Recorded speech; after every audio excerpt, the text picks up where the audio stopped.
Hi, I'm Rainey with Finance Strategists. In this lesson, we're going to cover the net asset value, or NAV, of a company is the value of a fund's assets minus the value of its liabilities, typically expressed on a per-share or unit basis.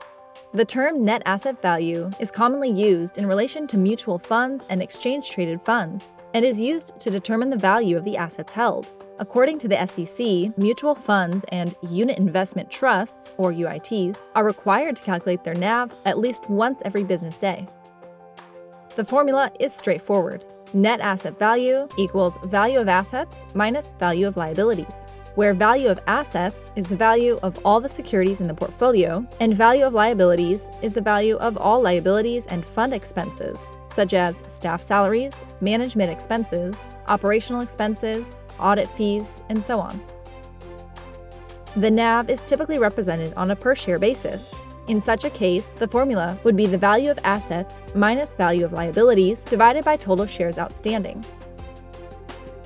The net asset value represents a fund's market value. When the value of the securities in the fund goes up, the net asset value goes up, and vice versa.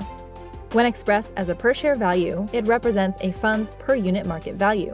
The per-share value is the price at which investors can buy or sell fund units, which differs from stocks because its value is immune to demand.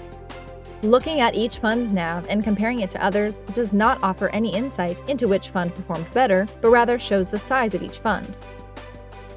The important factors to consider when deciding on a fund include the performance history of each mutual fund, the diversity of the securities within each fund, the longevity and track record of the fund manager, and how the fund performs relative to a benchmark, such as the S&P 500 index.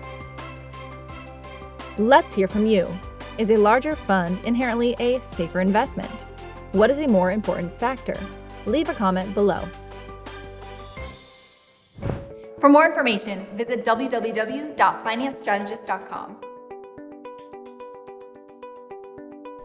Finance Strategists, strategies for your future.